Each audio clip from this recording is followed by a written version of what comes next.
status report from the Minister of Public Service, Labour and Social Services, Social Welfare, who is also Acting Minister of Energy and Power Development. Following discussions by Cabinet to allow exporting mining companies to pay their electricity bills in foreign currency, the business community had now embraced the following.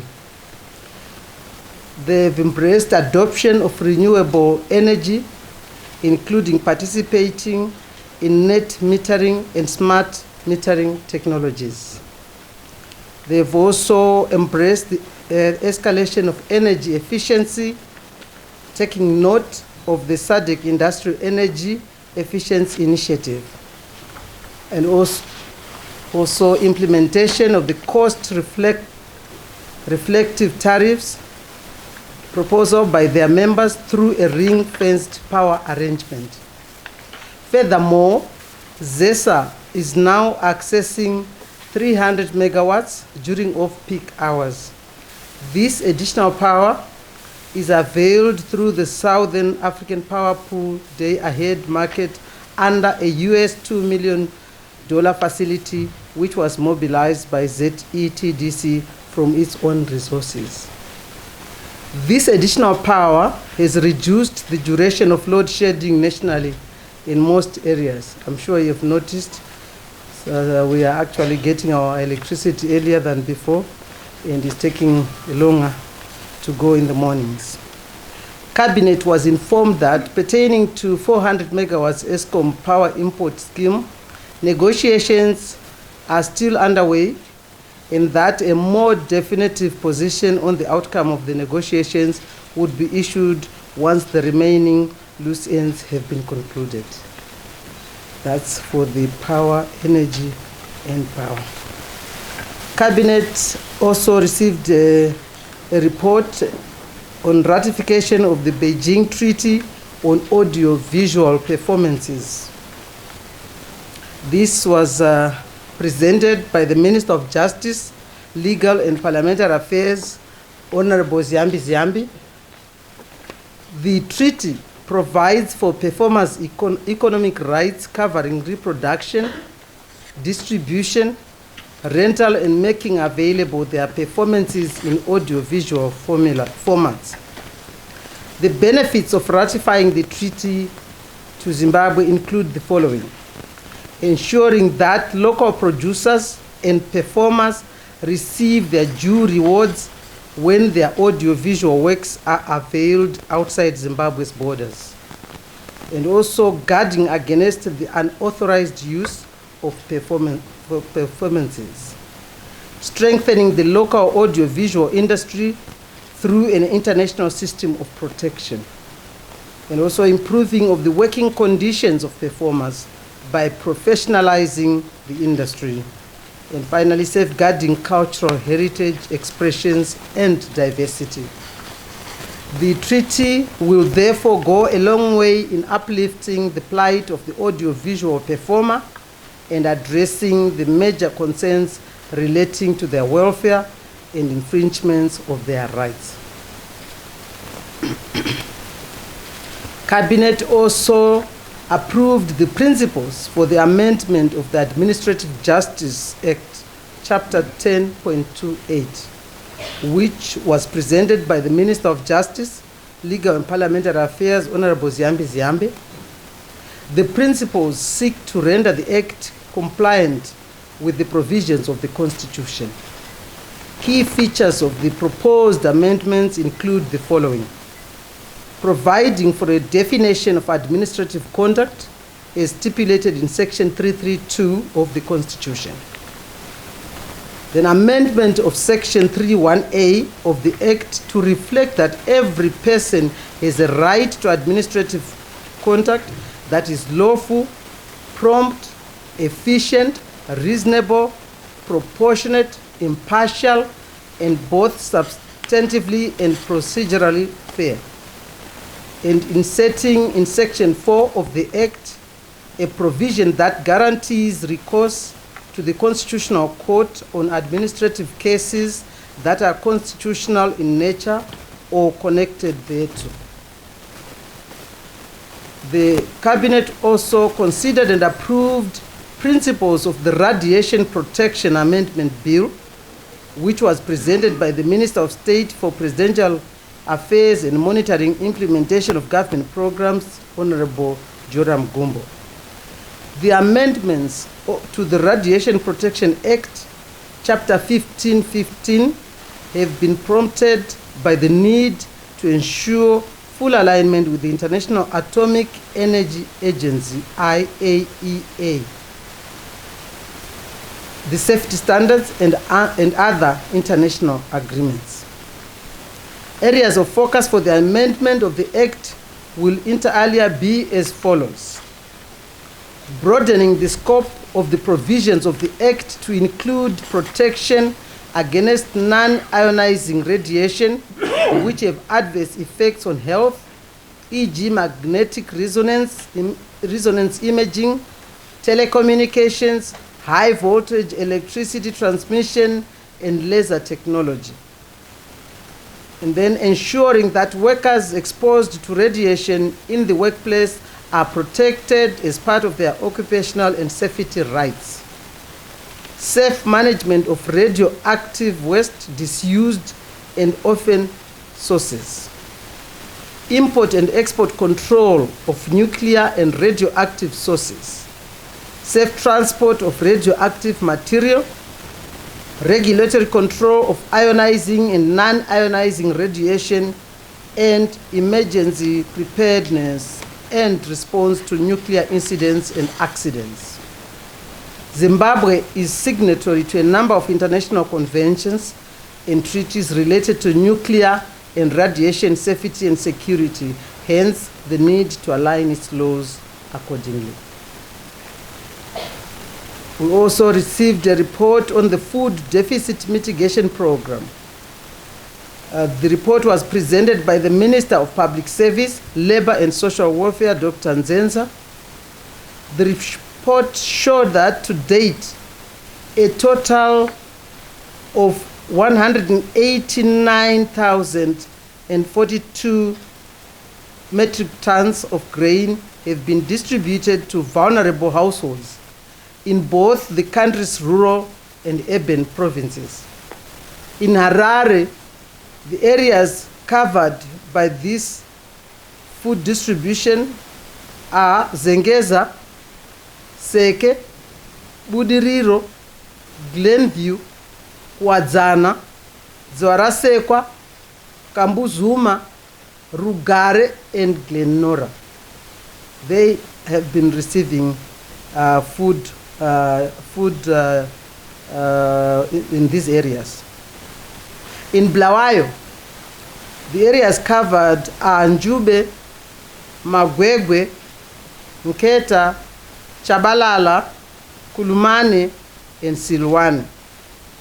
The full breakdown of the grain distributed on a province-by-province basis is provided in the table, which I will not bother to go through, but will be availed to the media after this briefing.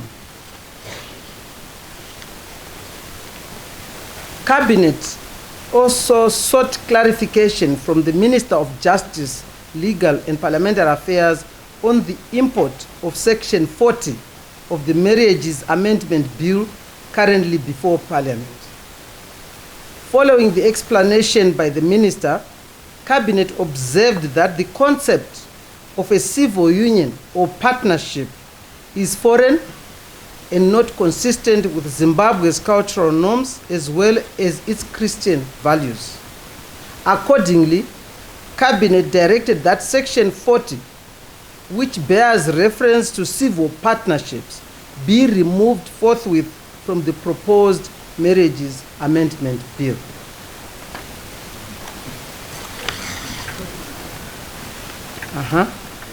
And is it a thank you? Somebody said? All right. Cabinet also received a report on the 9th Zimbabwe-Namibia Joint Permanent Commission of Cooperation held from the 22nd to the 24th of July 2019. The Minister of Foreign Affairs and International Trade Honorable S.B. Moyo, briefed Cabinet on the 9th Zimbabwe-Namibia Joint Commission on Cooperation. At the Joint Commission, the following MOUs were signed.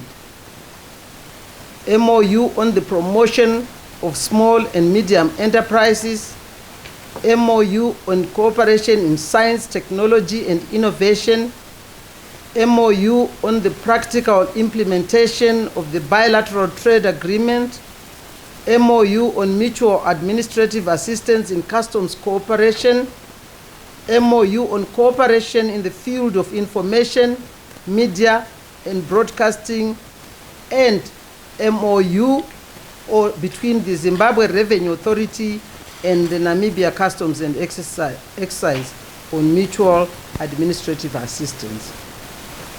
The Minister also briefed Cabinet on the commissioning of the dry port facility at Walvis Bay. The dry port is built on 18,332 square meters and is issued on the basis of a 50-year renewable lease agreement. Management recruitment is currently underway. The National Handling Services is to operationalize this port.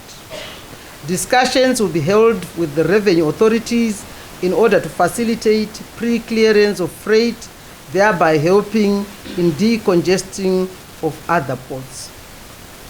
Following the commission of the dry port, there is now scope for Zimbabwe to establish an open merchant ship registry and register ocean-going ships.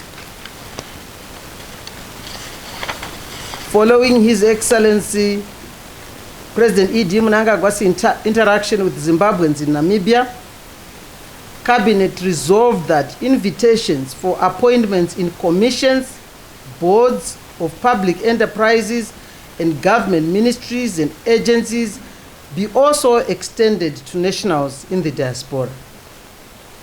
Furthermore, the Ministry of Home Affairs and Cultural Heritage will actively engage its counterparts in the region in order to speedily resolve issues affecting Zimbabweans in those countries. And this brings us to the end of the brief today. I thank you. Thank you, Honorable. This report from the Minister of Public Service, Labour and Social Services, Social Welfare, who is also Acting Minister of Energy and Power Development. Following discussions by Cabinet to allow exporting mining companies to pay their electricity bills in foreign currency, the business community had now embraced the following. They've embraced adoption of renewable energy, including participating in net metering and smart metering technologies. They've also embraced the escalation of energy efficiency, taking note of the SADC Industrial Energy Efficiency Initiative, and also implementation of the cost reflective tariffs proposal by their members through a ring-fenced power arrangement. Furthermore, ZESA is now accessing 300 megawatts during off-peak hours. This additional power is availed through the Southern African Power Pool day-ahead market under a US $2 million facility, which was mobilized by ZETDC from its own resources. This additional power has reduced the duration of load shedding nationally in most areas. I'm sure you've noticed we are actually getting our electricity earlier than before, and it's taking longer to go in the mornings. Cabinet was informed that pertaining to 400 megawatts ESCOM power import scheme, negotiations are still underway, and that a more definitive position on the outcome of the negotiations would be issued once the remaining loose ends have been concluded. That's for the power, energy, and power. Cabinet also received a report on ratification of the Beijing Treaty on audio-visual performances.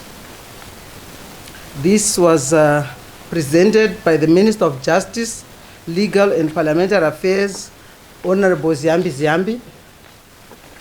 The treaty provides for performers' economic rights covering reproduction, distribution, rental, and making available their performances in audiovisual formats. The benefits of ratifying the treaty to Zimbabwe include the following: ensuring that local producers and performers receive their due rewards when their audiovisual works are availed outside Zimbabwe's borders, and also guarding against the unauthorized use of performances, strengthening the local audiovisual industry through an international system of protection, and also improving of the working conditions of performers by professionalizing the industry, and finally safeguarding cultural heritage, expressions, and diversity. The treaty will therefore go a long way in uplifting the plight of the audiovisual performer and addressing the major concerns relating to their welfare and infringements of their rights. Cabinet also approved the principles for the amendment of the Administrative Justice Act, Chapter 10.28, which was presented by the Minister of Justice, Legal and Parliamentary Affairs, Honorable Ziambi. The principles seek to render the Act compliant with the provisions of the Constitution. Key features of the proposed amendments include the following: providing for a definition of administrative conduct as stipulated in Section 332 of the Constitution. Then amendment of Section 31A of the Act to reflect that every person has a right to administrative conduct that is lawful, prompt, efficient, reasonable, proportionate, impartial, and both substantively and procedurally fair. And inserting in Section 4 of the Act a provision that guarantees recourse to the Constitutional Court on administrative cases that are constitutional in nature or connected thereto. The Cabinet also considered and approved principles of the Radiation Protection Amendment Bill, which was presented by the Minister of State for Presidential Affairs and Monitoring Implementation of Government Programs, Honorable Joram Gumbo. The amendments to the Radiation Protection Act, Chapter 1515, have been prompted by the need to ensure full alignment with the International Atomic Energy Agency, IAEA, the safety standards, and other international agreements. Areas of focus for the amendment of the Act will inter alia be as follows: broadening the scope of the provisions of the Act to include protection against non-ionizing radiation which have adverse effects on health, e.g. magnetic resonance imaging, telecommunications, high voltage electricity transmission, and laser technology. And then ensuring that workers exposed to radiation in the workplace are protected as part of their occupational and safety rights. Safe management of radioactive waste, disused and orphan sources. Import and export control of nuclear and radioactive sources. Safe transport of radioactive material. Regulatory control of ionizing and non-ionizing radiation, and emergency preparedness and response to nuclear incidents and accidents. Zimbabwe is signatory to a number of international conventions and treaties related to nuclear and radiation safety and security, hence the need to align its laws accordingly. We also received a report on the Food Deficit Mitigation Program. The report was presented by the Minister of Public Service, Labor and Social Welfare, Dr. Nzenza. The report showed that to date, a total of 189,042 metric tons of grain have been distributed to vulnerable households in both the country's rural and urban provinces. In Harare, the areas covered by this food distribution are Zengeza, Seke, Budiriro, Glenview, Wadzana, Zwarasekwa, Kambuzuma, Rugare, and Glenora. They have been receiving food in these areas. In Blawayo, the areas covered are Njube, Magwegwe, Nketa, Chabalala, Kulumane, and Silwane. The full breakdown of the grain distributed on a province-by-province basis is provided in the table, which I will not bother to go through, but will be availed to the media after this briefing.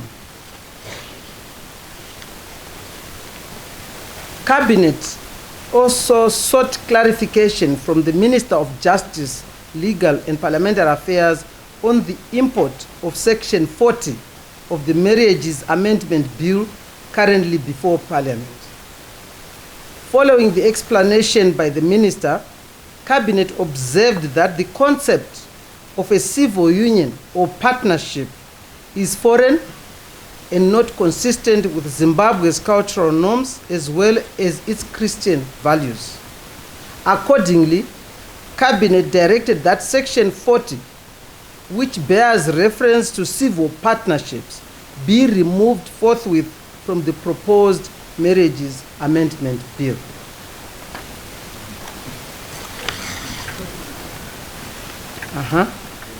And is it a thank you? Somebody say? All right. Cabinet also received a report on the 9th Zimbabwe-Namibia Joint Permanent Commission of Cooperation held from the 22nd to the 24th of July 2019.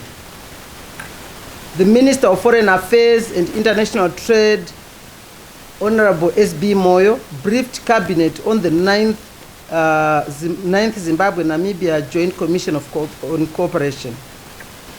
At the Joint Commission, the following MOUs were signed. MOU on the promotion of small and medium enterprises, MOU on cooperation in science, technology, and innovation, MOU on the practical implementation of the bilateral trade agreement, MOU on mutual administrative assistance in customs cooperation, MOU on cooperation in the field of information, media, and broadcasting, and MOU between the Zimbabwe Revenue Authority and the Namibia Customs and Excise on mutual administrative assistance. The Minister also briefed Cabinet on the commissioning of the dry port facility at Walvis Bay. The dry port is built on 18,332 square meters and is issued on the basis of a 50-year renewable lease agreement. Management recruitment is currently underway. The National Handling Services is to operationalize this port. Discussions will be held with the revenue authorities in order to facilitate pre-clearance of freight, thereby helping in decongesting of other ports. Following the commission of the dry port, there is now scope for Zimbabwe to establish an open merchant ship registry and register ocean-going ships. Following His Excellency President E.D. Mnangagwa's interaction with Zimbabweans in Namibia, Cabinet resolved that invitations for appointments in commissions, boards of public enterprises, and government ministries and agencies be also extended to nationals in the diaspora. Furthermore, the Ministry of Home Affairs and Cultural Heritage will actively engage its counterparts in the region in order to speedily resolve issues affecting Zimbabweans in those countries. And this brings us to the end of the brief today. I thank you. Thank you, Honorable. Thank you, Honorable Minister Mshangwa. I believe this is a pilot beginning, and it's beginning with the companies. And this is also following the cabinet decision that was made last week. Yesterday, for example, the Confederation of Zimbabwean Industry and the Zimbabwean National Chamber of Commerce also embraced the idea of renewable energy, including the participation in net metering and smart metering of technologies. This also means that the escalation of energy efficiency as a pilot is taking note of the SADC industrial energy efficiency initiative. Next week in cabinet, the minister, when he is back, he is also going to be presenting further information to expand on this initiative. Thank you. Thank you, Honorable Minister. Honorable Minister, I'm encouraged to hear that question because the issue of food is absolutely paramount to everybody. And right across the nation, we are distributing food in 10 provinces. And this week is the first time that we've actually presented the suburbs where we are distributing food in urban households. Our latest Zimbabwe Vulnerability Assessment report shows that we have 5.7 million people across the country who are in need of food. However, this figure does not as yet give us the exact number of the people in urban households who are in need of food. But what I can say is that there is increasing hunger, both at rural as well as at the urban level. But the ministry is intent on ensuring that everybody has got food on the table. Thank you. Thank you. The dry port is located very close to the sea, the Walvis Bay, and it is 18,350 square meters. It also consists of a paved surface,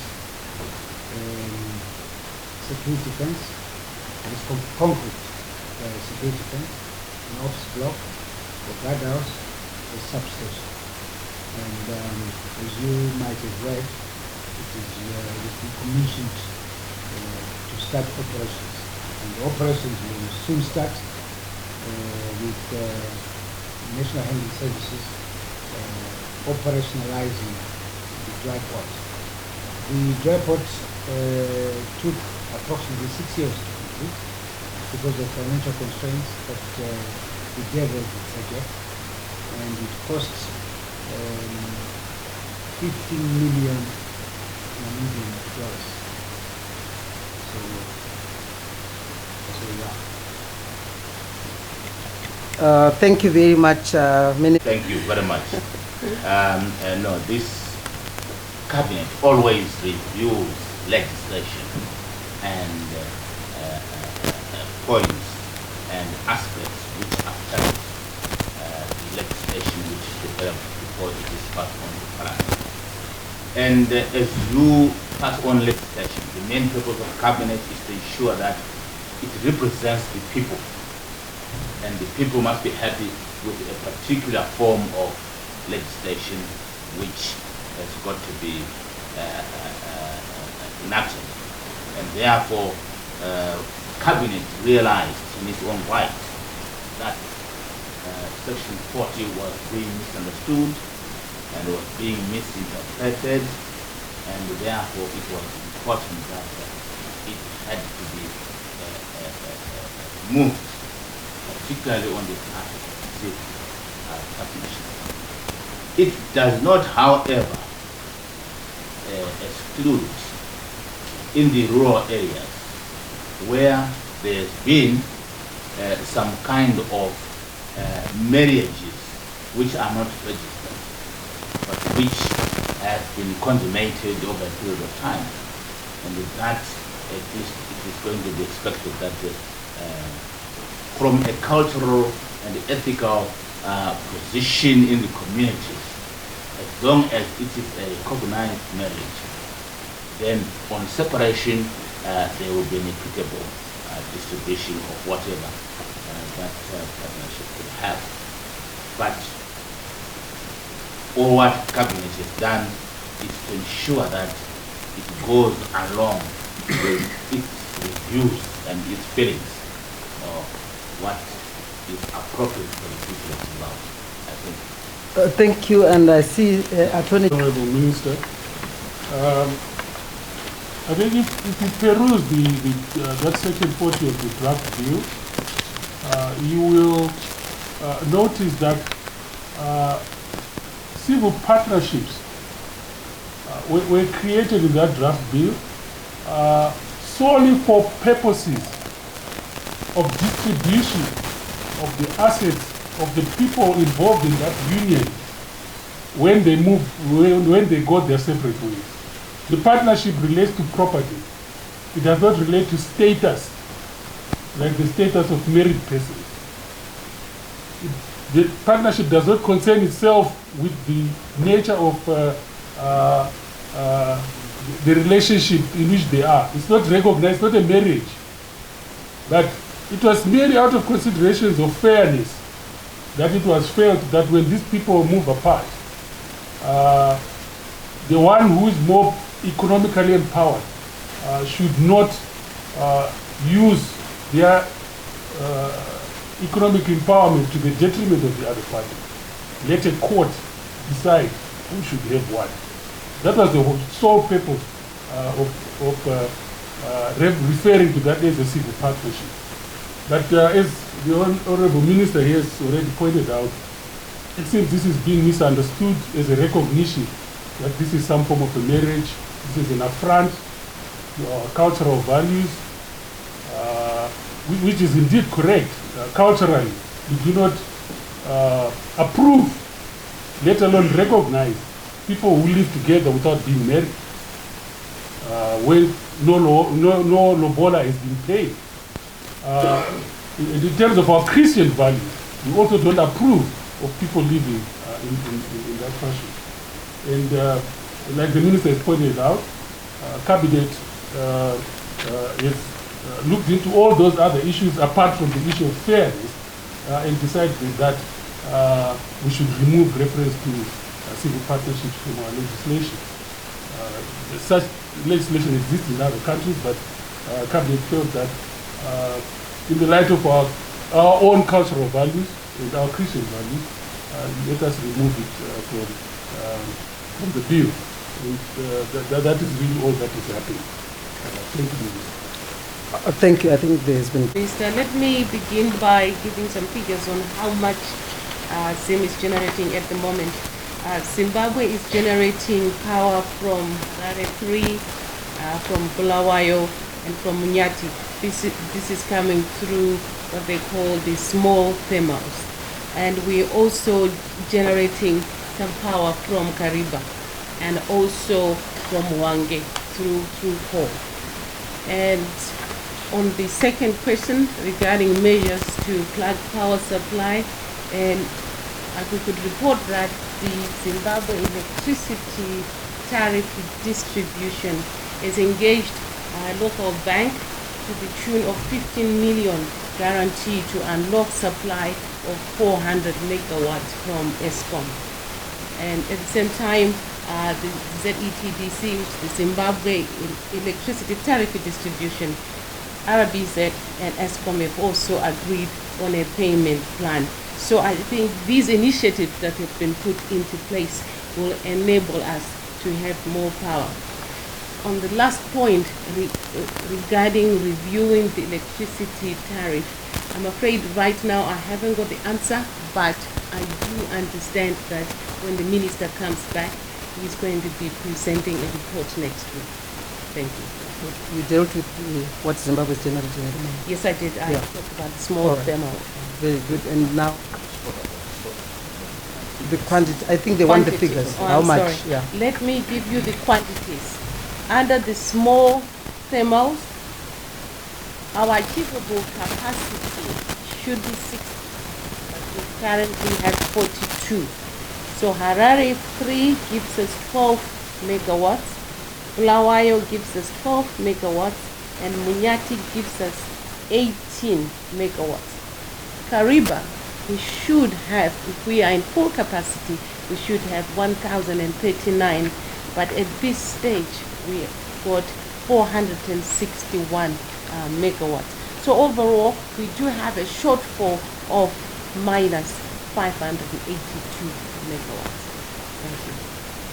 Thank you, Minister Dr. Nzenza. That was your question as the acting Minister of Energy. Now a question is the Minister of Public Service, Labour and Social Welfare, Costa. He wanted to know regarding food distribution is not distributed according to any party or political affiliation. Everybody in Zimbabwe has the right to have access to food. That is the policy across the board. Regarding incidences where it's been reported that food is being distributed along political lines, that incident we were told that happened in Chimanimani during the cyclone. However, we were able to establish with the help of our donor partners that had not actually happened.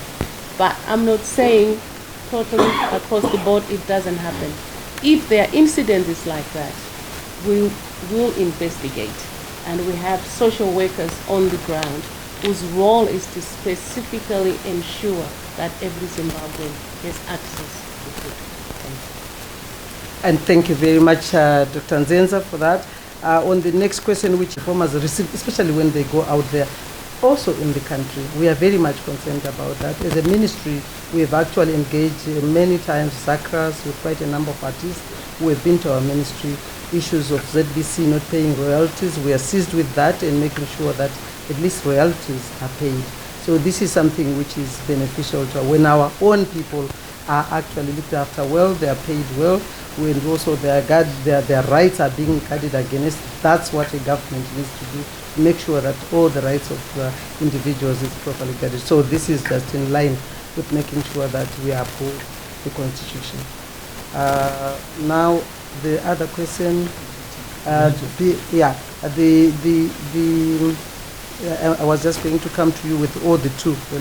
This one, I want you to add on it, and also on the last one, which was Rutendo Mawere. Rutendo Mawere, what newspaper? I didn't get that. Oh, yeah, freelance. Okay. Where she was talking about people live. Well, what measures the government is taking to protect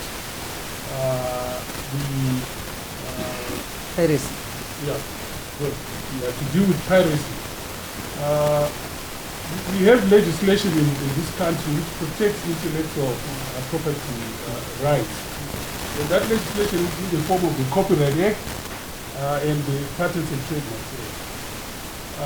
That legislation makes it a criminal offense to violate intellectual property rights belonging to another person. And there are also civil remedies available to any performer whose intellectual property rights are violated. What may be an issue is the issue of enforcement by the law enforcement agencies in the country to ensure that there's no distribution of pirated material. But the law is very clear, the law is there. It's a criminal offense to produce or distribute pirated material. So, as a country, I think we are in line with other countries internationally in seeking to protect the rights of artists and performers. And the last question. I indicated earlier that marriage creates a status in a person. When two people meet and get married, their status in law changes. They have a new status, that of married people. And that status comes with certain rights and obligations, which the parties to that marriage can enforce against each other and against the world as a whole.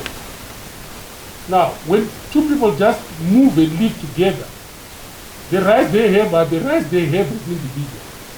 The living together does not confer any additional rights upon them. So, a person who enters into such an arrangement and is thereafter left by the other party can only enforce such rights as they have as individuals, because they have not acquired any additional rights by entering into that arrangement. So there is nothing that the authorities or the state can do to protect them from what I may term to be, the deliberateness of their own actions. They are aware of what they're doing. They are aware of how those types of relationships are viewed by society, and that the law does not recognize them. So people should not cry foul and say that they are not being protected, because there are virtually no additional right to protect except the right they've always had as individuals in terms of our constitution. There we go. And the Attorney General, I think, has clearly articulated the legal side of things. But just to add on that, people who decide to have a commercial contractual arrangement, which will be determined under the laws of contracts, would be judged along those lines. And I don't think it can then be brought into the Marriage Act. That is totally, I think, different. And secondly, I think that's why Cabinet needs wisdom. Realize that the Christian values and the traditional values of this country, we must remain principled and in line, so that at least we will not necessarily encourage illegal activities to take place by appearing as if we are legislating. I hope you understand.